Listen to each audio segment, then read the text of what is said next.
What does it actually feel like when a fight you have been fighting for years is finally over? I did not know either, not until this year.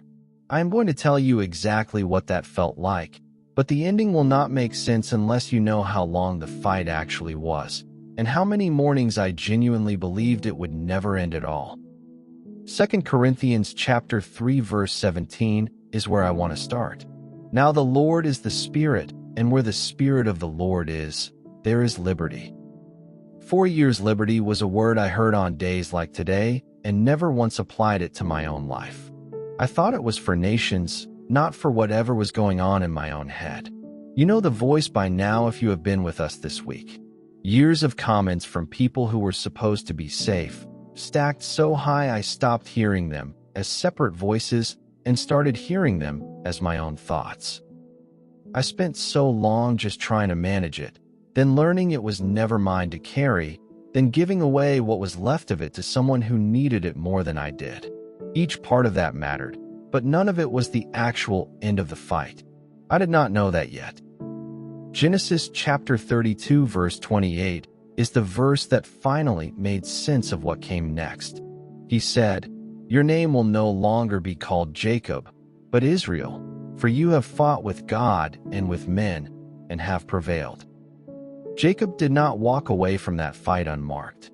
He got a new name, and he got a limp that stayed with him the rest of his life. A new name is not a name nobody used before. It is a name the old voice never got to give me.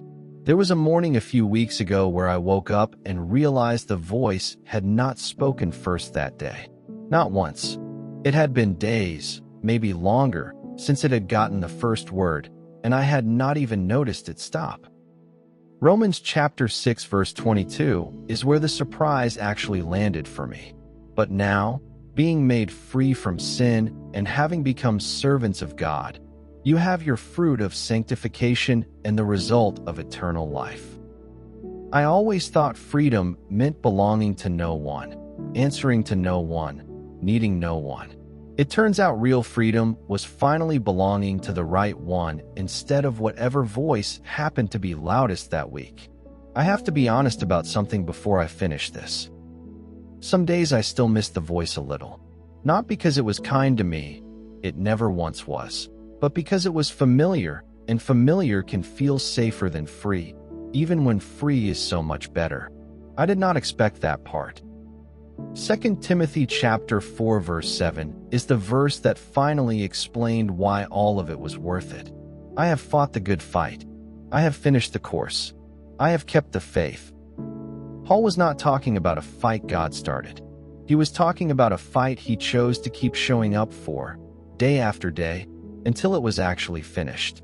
None of it was wasted. Not one single hard year. Not one single conversation I would rather forget. You know exactly what I am talking about.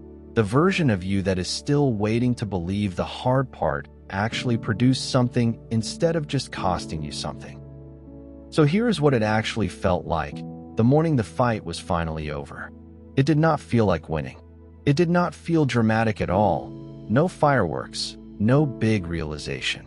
It felt like exhaling for the first time in years, the kind of breath you did not even know you had been holding until it was finally let out. If you have been carrying a version of what I carried, I am not asking you to feel like you have one yet either. I am asking you to notice the first morning the voice does not get the first word, because it is coming, even if you cannot picture it yet. Jude verse 24 is where I want to leave you today.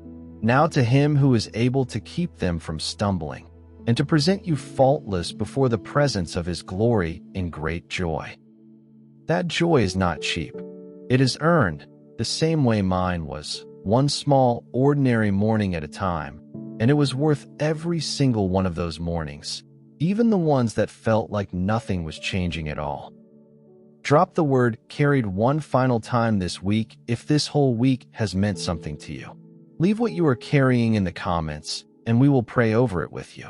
Stay until the very end of this video. We left something there for you. The whole week, actually. Screenshot it. Keep it close. Subscribe for your daily spiritual reset. We will be here. We see you. We are here for you.